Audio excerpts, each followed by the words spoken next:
जगामध्ये प्रथमच रक्ताचा एक थेंबही न सांडता डॉक्टर बाबासाहेब आंबेडकरांनी धम्मक्रांती केलेली आहे. ती धम्मक्रांती न भूतो न भविष्यती अशी आहे. जो बुद्ध धम्म भारतामध्ये खंडित झाला होता त्याला पुनर्जीवित डॉक्टर बाबासाहेब आंबेडकरांनी केलेलं आहे आणि ते धम्मचक्र पुन्हा गतिमान केलेलं आहे. तर डॉक्टर बाबासाहेब आंबेडकरांच्या धम्मक्रांतीला आपल्यातील काही लोक धर्मांतर असे बोलतात, पण हिंदूमधून मुस्लिम होणे त्याला धर्मांतर म्हणता येते. पण मी डॉक्टर बाबासाहेब आंबेडकरांनी जे धम्मक्रांती केलेली आहे त्याला मी धर्मांतर असं मानत नाही. कारण की डॉक्टर बाबासाहेब आंबेडकर म्हणतात की आपण रस्ता चुकलेली माणसे आहोत, आम्हाला दुसऱ्या रस्त्याने भटकवले होते, आम्ही पूर्वीच्याच रस्त्याला आलो आहोत. त्या वाक्याचा अर्थ असा आहे की आपण पूर्वी बौद्ध होतो असा अर्थ आहे. एक गोष्ट सर्वांनी लक्षात घेतली पाहिजे. लोकांचा गैरसमज आहे की आम्ही हिंदू आहोत, पण आम्ही हिंदू कधीच नव्हतो. डॉक्टर बाबासाहेब आंबेडकरांनी 1932 साली गोलमेज परिषदेमध्ये सांगितले होते की आम्ही बहिष्कृत केलेल्या जमाती आहोत, आम्ही हिंदू नाहोत. डॉक्टर बाबासाहेब आंबेडकर म्हणतात अस्पृश्य समाज हा हिंदूपेक्षा वेगळा समाज आहे. अस्पृश्य मूळचे कोण या पुस्तकामध्ये डॉक्टर बाबासाहेब आंबेडकर असे म्हणतात की मनू असा म्हणतो, चतुर्ण व्यवस्थेमध्ये अस्पृश्यांना स्थान नाही. म्हणजे जी हिंदू धर्माची जी चौकट आहे, ब्राह्मण, क्षत्रिय, वैश्य, शूद्र, ह्या चौकटीमध्ये हे चार लोक आहेत आणि अस्पृश्य समाज हा या चौकटीच्या बाहेरचा समाज आहे. डॉक्टर बाबासाहेब आंबेडकर असे म्हणतात, अस्पृश्य लोक हे वाताहत झालेले लोक आहेत, ते बौद्ध धर्मीय आहेत. वाताहत झालेले लोक ब्राह्मणाचा तिरस्कार करत होते, कारण ब्राह्मण बौद्ध धर्माचे शत्रू होते. अस्पृश्य लोकांनी कधीही बौद्ध धर्म सोडला नाही. डॉक्टर बाबासाहेब आंबेडकर अस्पृश्य मूळचे कोण या पुस्तकात सांगतात की आम्हाला अस्पृश्यता जी लागलेली आहे, इसवी सन 400 मध्ये आपल्याला अस्पृश्यता चिटकली आहे. म्हणून आपण विचार केला पाहिजे की आपण अस्पृश्यता लागायच्या अगोदर आपण बौद्ध धर्मीय होतो. म्हणून डॉक्टर बाबासाहेब आंबेडकरांनी धर्मांतर केले नाही. ही गोष्ट सामान्य ह्या ठिकाणी लक्षात घ्यायची आहे. पुन्हा डॉक्टर बाबासाहेब आंबेडकर धम्मदीक्षाच्या भाषणामध्ये बोलत असताना डॉक्टर बाबासाहेब आंबेडकर म्हणतात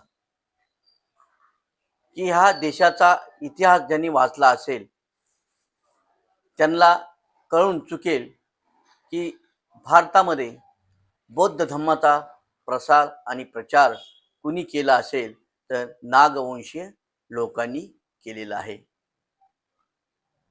आर्य आणि नाग हे एकमेकाचे दुश्मन होते. ह्यांच्यामध्ये अशा तुंबळ ज्या लढाया झालेल्या आहेत. आर्य लोकांनी नागांना जाळून टाकले आहे. हे पुरावे तुम्हाला पुराणामध्ये सापडतील असे बाबासाहेब बोलतात. आर्य आणि नाग यांच्या लढ्यामधून जो अगस्त मुनीचा जो नाग वाचलेला आहे तो नागवंशी आहे. त्या नागवंशी लोकांचे आपण वंशज आहोत असे डॉक्टर बाबासाहेब आंबेडकर बोलतात. नागवंशीय लोक लढाई हरल्यानंतर त्यांना वर येण्याकरता एक महापुरुष हवा होता. तो महापुरुष म्हणजे तथागत गौतम बुद्ध त्यांना भेटले आणि त्यांचा उपदेश नागवंशीय लोकांनी भारतभर पसरविला आहे. म्हणून अशा नागवंशीय लोकांचे अस्पृश्य लोक वंशज आहेत. अस्पृश्य लोकांनी बौद्ध धर्माचा स्वीकार करणे म्हणजे त्यांची जुनी संस्कृती स्वीकारणे. म्हणून आपण डॉक्टर बाबासाहेब आंबेडकरांच्या धम्मक्रांतीला धर्मांतर असे संबोधू नये.